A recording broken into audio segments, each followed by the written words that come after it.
This episode is going to be a fun one, and here's why. I'm going to share with you one thing you can do. It's a very quick, easy thing that's going to make your reading go from wherever it's at now to 10 times better. I am so excited for this one. I can't wait to share it. Let's get started.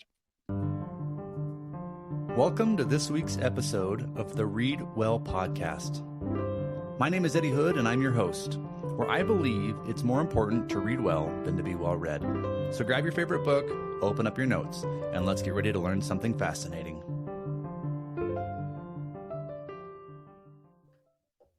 Okay, welcome back. This is episode number 4 of the Read Well podcast. Now, in the intro, it says, I believe it's more important to read well than to be well read. And I love that statement. I explained it on every episode quickly.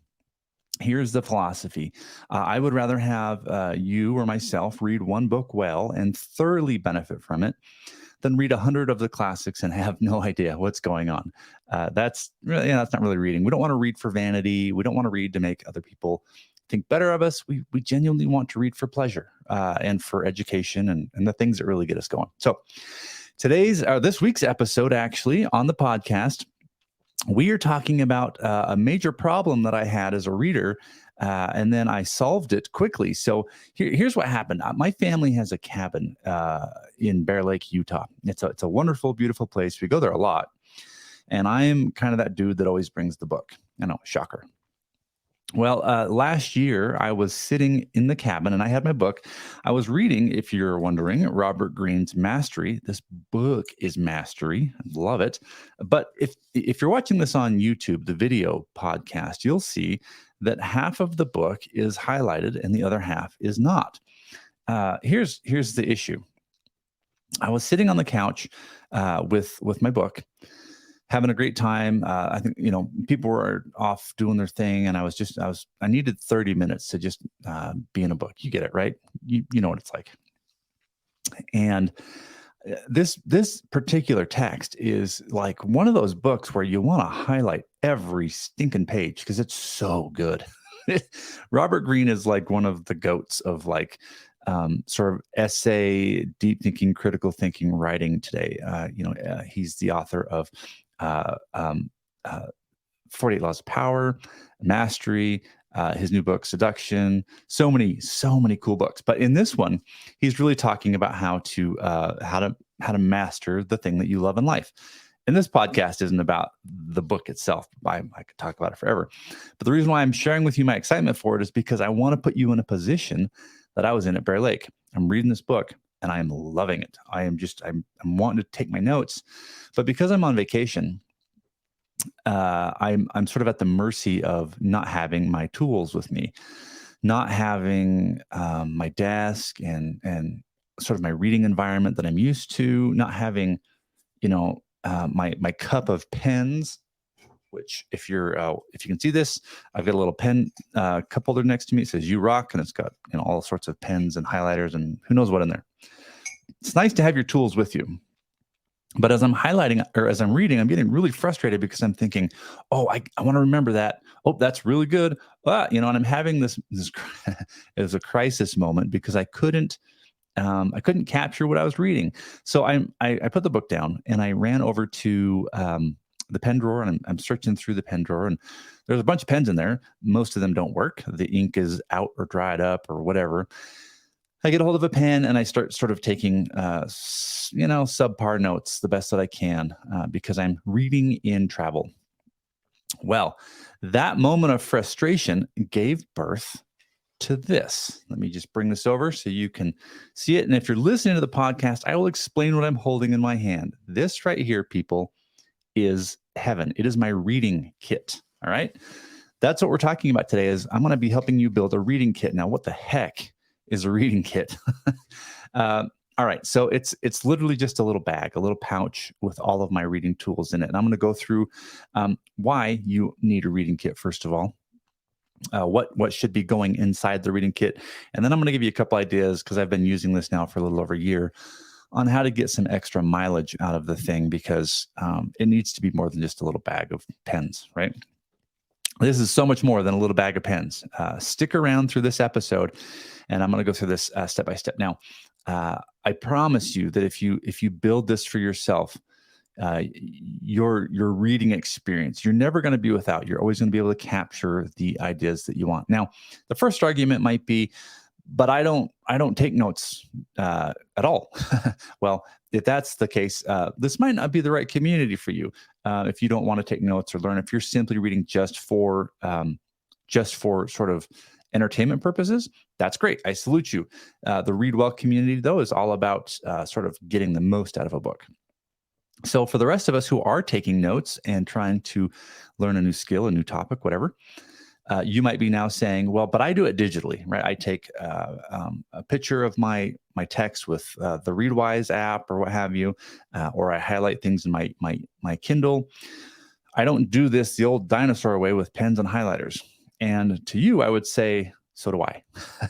I have a lot of digital tools that I use to sort of keep track of my highlights and my notes. However, I would like to make the argument that doing things by hand and putting away all technical devices and simply engaging with the author, taking physical notes, highlighting, thinking, takes your note taking experience to a higher level. That's why I would recommend everybody having this reading kit, because no matter what your system is, there is space to do this manually first.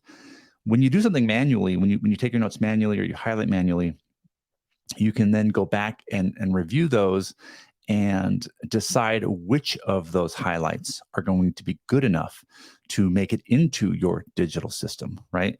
If you're just taking pictures of everything with your Readwise app or Notion or whatever you're doing, that's great. But all of a sudden you start getting this really bloated note-taking system and none of it is really thought out well or linked together well. And you're not really benefiting from your note system. So I like the manual version first because it makes me engage with the material and then come back to my notes and then reevaluate before I capture. As Tiago Forte, one of the granddaddies of second brain thinking, often says you need to capture that stuff. And I'm talking about I'm suggesting there should be two steps to capturing, not just one. Start with manual, then evaluate and add digitally. Okay, you get the point. Here we go. So why on earth do you need a reading kit? And I want to explain sort of some of the thoughts that have ran through my head, and maybe you can identify with these. So first and foremost, I have at times said, you know what, I can't read right now because I'm not at my desk with all of my notes and my tools and my setup and my whatever. And so I actually end up reading less. I get fewer minutes or hours with great books. And all of a sudden, I'm now tied to only being able to read when everything is just right. And my goals as a reader are that I've got a lot of things I want to read. And if I can only do that at my desk, I'm in trouble. Because I'm not at my desk very often, at least not for reading purposes only. Let me rephrase that. I'm at my desk a lot, too much. But it's not usually meant for reading time. It's working, obviously, probably like the rest of you. The next thought that comes into my head that I feel on a daily basis is I am feeling disorganized and I need to be in a better space mentally to read. So I'm not going to really read right now. I need to get some things taken care of first. And then I will pick up the book and read. Hope you have your drink with you, because whenever we're talking about books and reading, you got to have your beverage of choice, whatever that might be for you.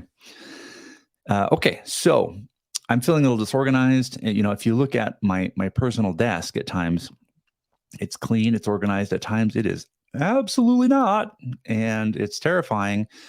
And, you ever been ashamed of your desk? I have. And because of that, you can often feel like, I don't know where my stuff's at. I can't read like this. So having a reading kit allows you to keep all of your tools in one space instead of having to walk over the house, find things and try to oh my gosh, it's too much, right? Keeps things a little more put together. The last thought that sort of bounces through my head is that I'm in between note-taking systems right now and my notes are all over the place. In our community, people that like to read books and take notes, I think we often get caught up in note-taking systems and lose sight of the end goal, which is to learn and enjoy time with the author. So we spend a lot of time reading about annotation systems. And there are so many. I'm not even going to get into them because it doesn't matter. What matters is that you're actually taking the notes. But I'm not going to lie, I am fallible to this as well. And I'm like fascinated by, oh, does somebody have a better way to take notes? I want to learn that. And then all of a sudden you've turned your back on your current system to play with the new shiny note-taking toy. Uh, which is funny because I just built a shiny new note-taking toy. I decided to learn how to code because I wanted to build my own thing. And this, I'll tell you about it later on. But it's just funny that there are so many ways to do this, and it really kind of doesn't matter. Just do what works for you. However, if you're like me and you are bouncing around between stuff, you can often feel like I can't really read this book at the moment because half of my notes are in this system, half of my notes are in that system, and that's why I like having this reading kit, because despite whatever digital system I got going on, my manual system is always there for me. It's a pen and a highlighter, guys and gals, right? Whatever it is, it's simple and it's easy to comprehend. All right, that is why we need a reading kit. Now let's talk about what on earth is in this thing. I bought this little bag on Amazon for like, I think $19, which is a little expensive for how big it is, but I got a it's pretty high quality. So I've beat this thing up. I've taken it with me everywhere. Maybe I can post in the show notes the actual Amazon link to the bag itself. I like it because let me take all this stuff out, because it's just the right size to hold all of the things you need in your kit. And it's no bigger. I don't want to be carrying around some gigantic, massive bag with me. So this little kit here, I like the heather gray one. It's really, really nice, but let's see if I can get a good shot of this on the YouTube video channel here. It's got a front flap that folds down to hold all of my pens and highlighters and stuff. And then it's got a center pocket where I put all of the bigger things. All right. So that's the bag. It's small, it's tiny. You can see that it just fits in my hand. And I also like that it has a strap on it. This strap allows me to just kind of carry it easily versus having to tuck it under my arm or something weird. Really, really great. Oh, and extra feature, has a zipper in the front. Did you hear that on the podcast? That's the zipper. Yeah, that's great. But it's nice to have that little extra storage. Let's jump into what's inside of this thing, though, because that's what's important. Any bag's going to work, right? It really is up to you. Just make sure that it's like something that you're proud to carry, that is personalized to you and your lifestyle and whatever, right? Because what I have found is that the first kit I made, like, it just didn't look good. It was kind of big and clunky and kind of crappy. And I just didn't want to take it with me anywhere. And so I rebuilt the thing, and I made it like the version that fits my aesthetic. That's weird, I know, but like you want to feel good carrying this thing. You don't want to be like, I don't want anybody to see this weird bag thing I got with me. Yeah, self-conscious. I'm not usually a self-conscious guy, but you know what I'm talking about, right? You don't want to be. Anyway, moving on. Okay. First and foremost, what is in this thing? So, of course, I have my highlighters. Now, I like having several colors of highlighters for a reason. This is going a little deeper into sort of my note-taking system, but I tend to color code concepts within a book. So if I go back to my mastery book, once I built this thing, you can, if I open up to the front page of the book in Mastery, what you'll see is there's a little legend here with some highlighted colors and some words next to it. And my blue highlighter, that's what I use when I'm highlighting a main idea in the book. If I feel like the author has switched to a new concept and is getting ready to really expand on something new, I'll highlight that in blue. Main idea. My green highlighters are for supporting ideas. So, okay, I've identified this main idea. It's really great. I'm going to use my green highlighters now to find evidence for that thing. My yellow highlighter is my favorite one. Don't tell anybody. But it is my favorite highlighter because that is where I disagree with the author.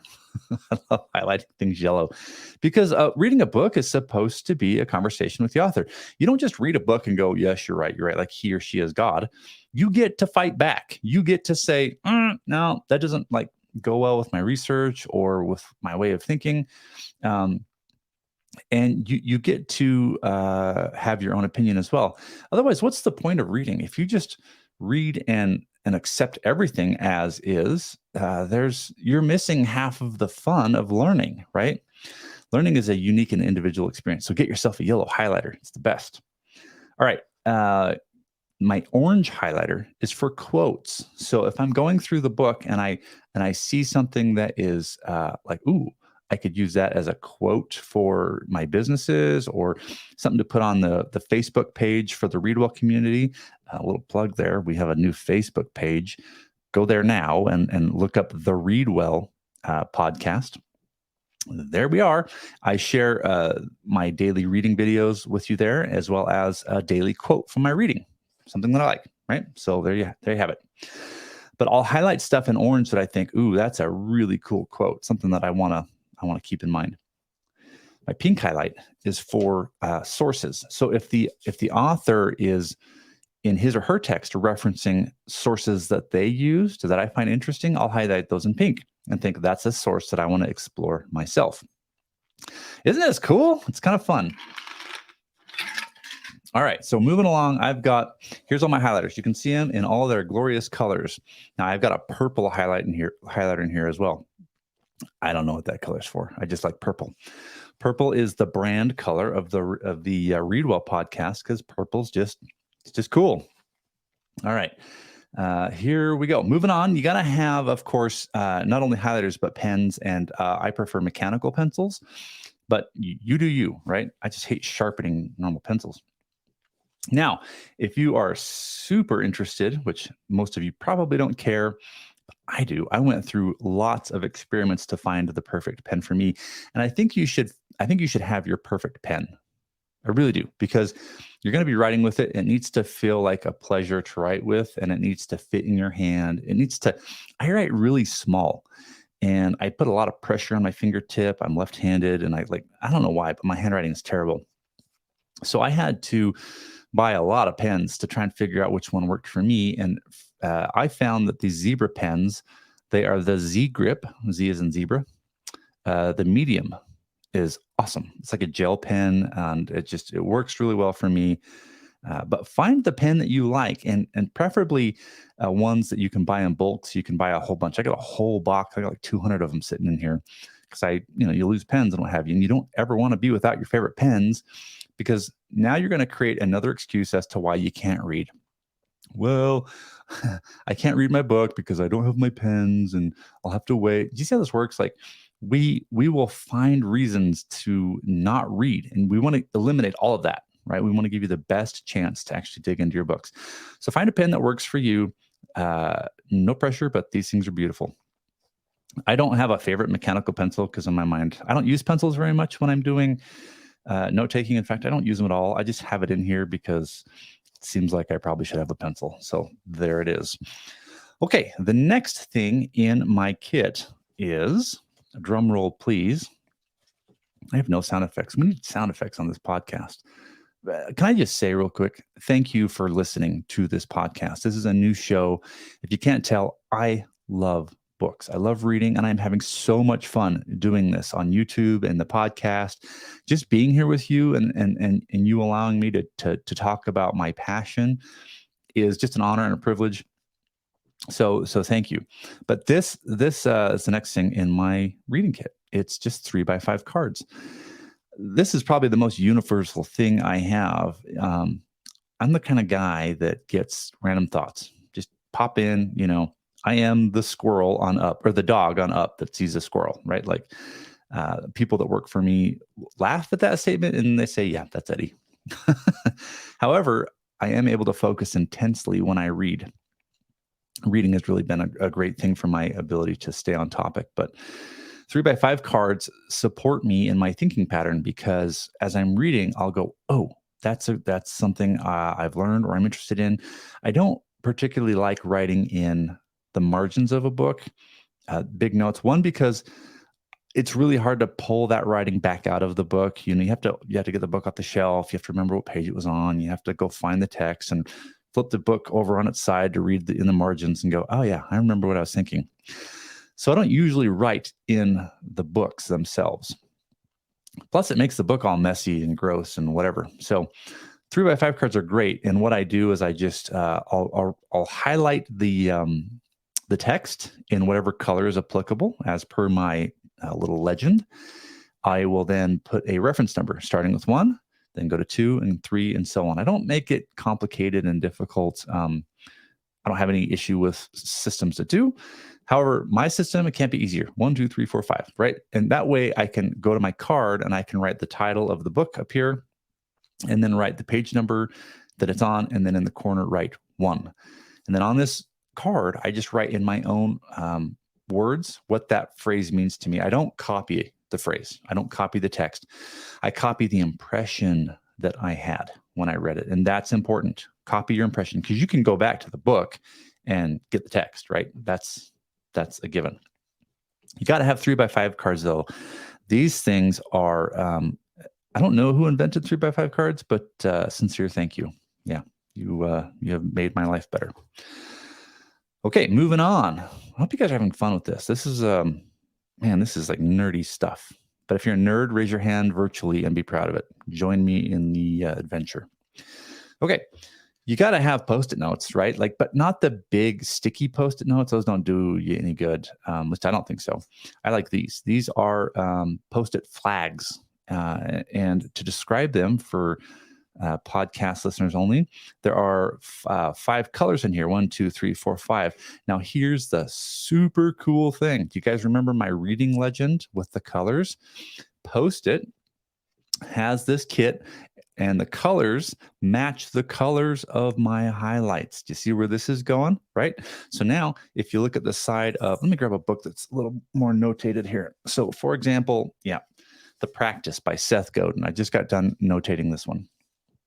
If you look on the side of it, you can see these tabs sticking out. Yeah, and they're colored, right? So good. So I can look at the side of this book and visually see how many main ideas I found moving. I can see visually all of my supporting ideas. See where this is going? This is so cool. I can see sources that I cared about. Oh, it's a bummer. I don't have any yellow tags in this one. So I didn't really disagree with anything in this book. This is a really good book. But I love looking at books that have yellow tags everywhere. That means I got in a fight with the author. Anyway, super cool to have your book on your shelf. Keep the tags there, because not only are your notes inside, but you can pick it up and you can visually see where the main ideas are, where the supporting arguments are, and so on, right? So these Post-it flags, guys, this is so good. This is so cool. In fact, one of the things I'm thinking about doing, and if you are interested in this, is actually having a more of an online in-depth course on how to actually annotate a book and doing it through an actual book. And I haven't committed to this yet because this community is brand new and I'm trying to build awareness. So if you could do me a favor and share this podcast, share the YouTube channel, share the Facebook page with anybody that likes to read, whether they are fascinated with Harry Potter or Plato. All readers are like welcome, as long as they're there to enjoy and learn and grow. But as this community grows, I envision a time where we are doing something a little more in depth than these sort of quicker podcasts. And I love the idea of reading a book word for word together and highlighting and annotating it at the same time so that we can learn from that. So anyway, here we go. All right. The next thing in my kit is this is a nice little keeping the house clean kind of item. You can use rubber bands or these little sort of binder clips. They're black clips with little metal, levers on them. I don't know how to describe these things, but you guys know what I'm talking about. They're just meant to keep groups of paper together. And why this is important is because I found over the books that I've been reading that as I take my notes on my cards here, so I've got a couple just sitting on my desk right now. That's a no-no, because these cards, as much as I love 3x5 cards, are wayward. They're like tumbleweeds. They just like disappear. I don't know. They just roll off. And so because of that, I like to have these little clips, and I like to clip them together or rubber band them together by book, and then keep, for whatever books I'm reading, keep those clipped 3x5 cards in the reading kit, right? In the reading kit. Don't keep them in your kitchen. Don't keep them in your bedroom. Don't keep them on your nightstand. You're going to lose your notes, and that is a bummer. I have lost a lot of 3x5 cards. I don't want to admit that, but I have, and never again. And it's a simple little save. Just clip them up, put them in your kit, and be more organized. Finally, this is something that I kind of hesitated on. I felt like, you know what, I don't need this. But then I bought it, and I was like, oh yeah, I need this. All right, Pocket Dictionary by Webster's Pocket Dictionary. Now, I had a battle with this one because I thought, I'll just look stuff up on my phone. I think it's important, if you're doing technical reading of any kind, to not glaze over the words. It's better to read slow. And when you come across a word you don't understand, hit pause. I know when you're reading fiction, you kind of don't want to hit pause because it pulls you out of the story. And there are usually in fiction, this doesn't happen very often when you're like, geez, I don't know what that word means. Most fiction is written in a language that you can usually keep up with, or at least make sense of the meaning, so that you can keep in the world. Yeah, you can stay with the characters. But in nonfiction, this is a real problem. Some authors have not mastered the art of writing for third graders. Some are writing for PhD level students, of which I am not. My wife is a PhD, and she is the smartest person I know. I love you. But the best writers in the world can take a complex subject and bring it down so that third, fourth, and fifth graders can get something out of it and go, yeah, that makes sense. That's why I like writers like Malcolm Gladwell. He's able to take something really complicated but make it a book that everybody can read. Go Malcolm. Whether you like him or not, he's a great writer. Okay, so I bought this dictionary though because I realized that I was pulling out my phone too much as I was reading, as I'm going through technical texts, whether it's philosophy or psychology. Quite often, I'll come across words that I don't know anything about. I'm perhaps new to a field of theory, and I have to look up like every other word in order to get something out of it. And so I'm always on my phone, and you know what happens when you're on your phone, like, right? Things are pinging, and you've got notifications going off, and all of a sudden, your photos app shows you a picture of your wife, and you're like, oh, she's so pretty. But that's the problem, right? Now you're not reading anymore, and all of a sudden you find yourself on YouTube, and you fall down that YouTube rabbit hole. It's the problem, people. So get yourself an analog dictionary, one that does not have any apps in it, or notifications, or beeps, or dings, or vibrations. It's just a book, and it is a beautiful, gorgeous thing. This reminded me when I bought this. I was born in 1980. I am 42 years old, people. It's almost my birthday, by the way. You can wish me happy birthday later. But this particular when I bought this, I had this sort of remembrance of what it was like to be a kid, because we used to have, we bought the dictionaries. The dictionary salesman came by, and we actually bought them. And that was one of the coolest moments of my childhood. They would sit on my shelf, and I remember going up to them and just opening them, and I would lay on the ground and just like flip through the pages. And I was so mesmerized by the fact that there was so much in this world that I was not aware of. And it was just so fun to read through the different entries. And having a dictionary is great because it's really fun to sort of expand your vocabulary and learn and appreciate the beautiful language that we have, or whatever language you're in, of course. But get yourself an analog dictionary. It really will improve your reading experience. And if you can stay out of your phone for 15 or 20 minutes, you're going to be in that state of deep focus, right? And that's what a reading kit allows you to do. It allows you to travel to the cabin at Bear Lake, open up your book, Mastery by Robert Greene, and have your reading kit sitting right next to you with all of your highlighters and your pens laid out. And you can have a 10-minute sort of session, or an hour session, or however long you want, and you can just dig in and enjoy that book. This kit goes with me everywhere. It goes with me to my kids' concerts, right? All my kids are musicians, which I love, but that means I'm at a lot of recitals and concerts and stuff. And I got to be honest, if it's a piano recital, I love hearing my daughter play. Not so juiced about hearing the 85 other kids play. Yeah, it's not. So having your book and your reading kit with you is great.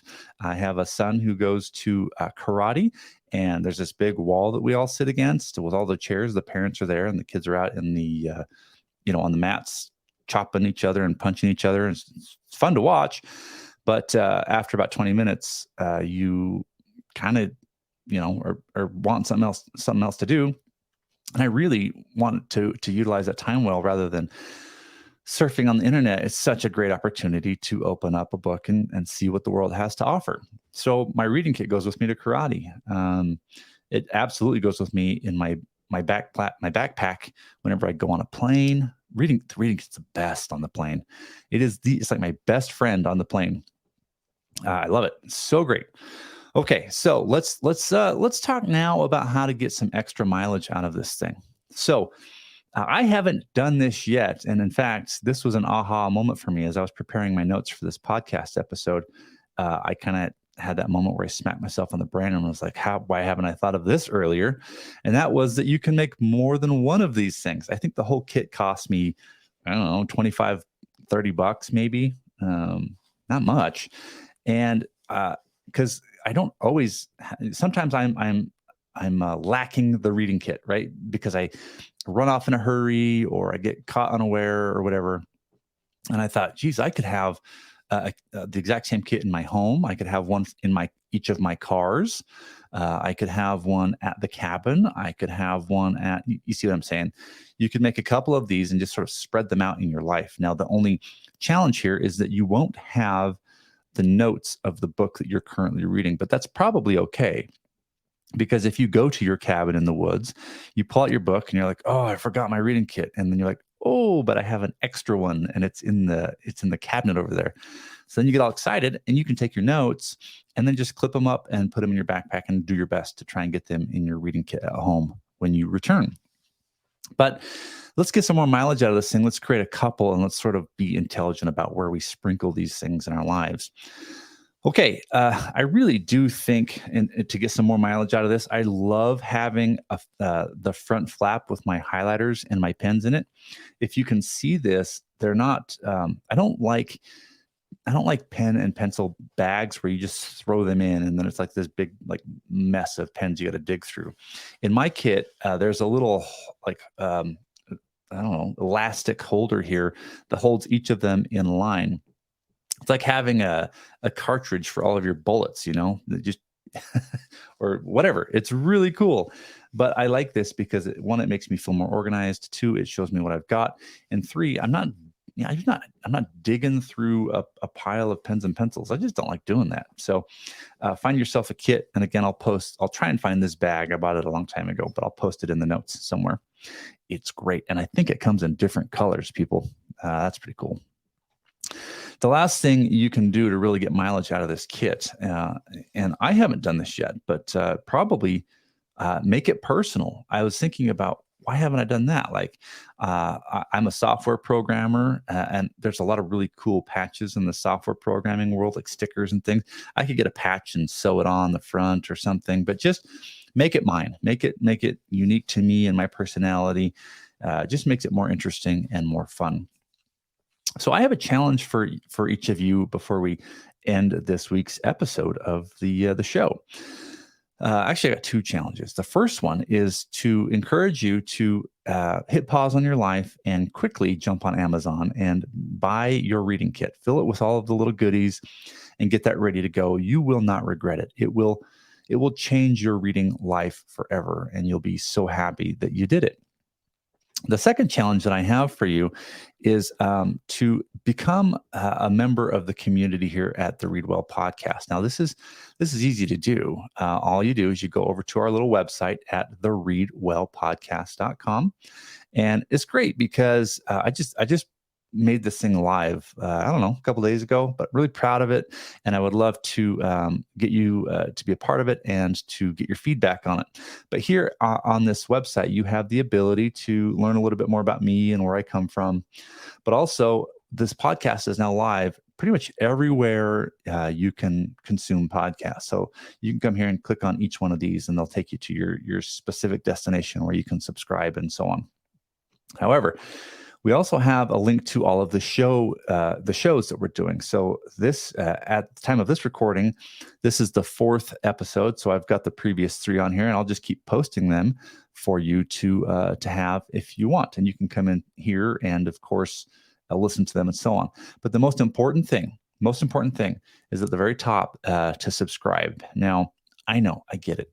You're already subscribed to 85 things, and why on earth would you want to be on another newsletter? Well, if you join the Read Well podcast community, there's a couple things that I want to commit to you. Number one, I am sort of super sensitive about my email, and I really can't stand it when I get sales emails all the time. And because I own a couple different businesses, I get hundreds and hundreds of emails a day, and it's just like mind-boggling. So I'm very respectful of only sending content that I hope will add value and add a little bit of joy and brightness to your day, right?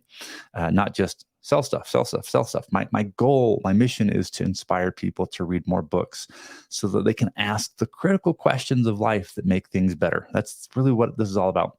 But the couple things on here I'm playing around with, like it says here on the website, why on earth would you want to sign up for another newsletter? Well, let's go through this real quick. The first one is daily reading sessions. If you don't know this, if you go to my YouTube channel, which is just the Read Well podcast on YouTube, every morning at 7 a.m. Mountain Standard Time, I turn on the camera. I share a quick message to hopefully inspire you to hit pause on your morning for a minute and read a book. And then for 15 minutes, I read and encourage you to do the same with me. So if you've always wanted sort of that sort of book club feeling of having other people you can read with and discuss and have a moment with, that's what that's for every day. Now, as a member of the community here, if you can't watch those live, which I get because it is early in the morning, you'll get a link to them in your email, and you can watch them at a different time. You'll be notified of the weekly podcast episodes as they come out. If you're really wanting to become a master reader and learn how to take better book notes, how to build better reading habits, and sort of expose yourself to different learning strategies, you'll get that in the weekly newsletter. Also, I do make book suggestions at times. I love to read, obviously, and I'm pretty open when I love a book, Mastery, and when I despise a book, Moby Dick. I know Moby Dick's a classic. You can hate me for that. But guys, it just didn't work for me, and that is okay. But I will make book suggestions that I feel are of value, and take that for what you want. Of course, first access as I create online communities and online courses, for example, how to annotate books in depth. And I really do think I want to create an online course to actually show you and outline a book properly together. I think that'd be fun. Now, I've got a thing on here that says Highlightish Strategies. So this is the tool that I'm building. It's a personal website that allows you to take better book notes. So this is it right here. It's highlightish.com. And you can start for free on this if you want, and start adding books and adding your highlights and creating footnotes and writing essays and getting super geeky about building your knowledge base, knowing that I'm the only programmer on this. I've built it, and it is a passion project that I work on every day. And my goal is just to make this as great as possible. I'm just loving it. Okay. But I will be sharing, as a member of the Read Well community, strategies on how to actually use that tool. I want the users to be to get as much as possible out of it and feel like this is the tool for them, and they just couldn't be happier. So there's that. And then Zoom sessions, something that I'm very interested in doing once we build up the community, is to once a month have a live Zoom meeting where we can just talk about reading, just geek out, have an online chat, and have sort of a mastermind there. I think that would be fantastic. So again, the two challenges this week are to create your reading kit as quickly as you can, because it will change the way you read books and engage with them. And then second, and also very important, is to go to thereadwellpodcast.com and click this little yellow subscribe button here, enter your email, and off we go. Now, don't forget, I will send you, you'll get an immediate email that you'll have to verify your address to make sure that this is something you actually want to do. But once you do that, you will be a part of the Cool Kid Club, and we will be able to talk about books in greater detail and learn together. Everybody, I am so grateful for you that you're here. It means a lot. I enjoy being around other readers, and I hope you're finding value in this. Let me know in the comments what you're finding, any suggestions on things that you want to talk about. I can make podcast episodes about those or hit them on the YouTube channel. And until next week, thank you so much for listening, and I'll see you next time. If you'd like to take your reading to the next level, then head on over to our website at thereadwellpodcast.com. There you can get access to my weekly newsletter as well as up-to-date show information. Also, don't forget that I learned software development on the side just so that I could build a program to help us make better book notes as we read. If you're interested, go to highlightish.com. Think of highlighting a book, but add ish, I-S-H, at the end. Highlightish.com. Thanks for listening, everyone, and we'll see you on the next show.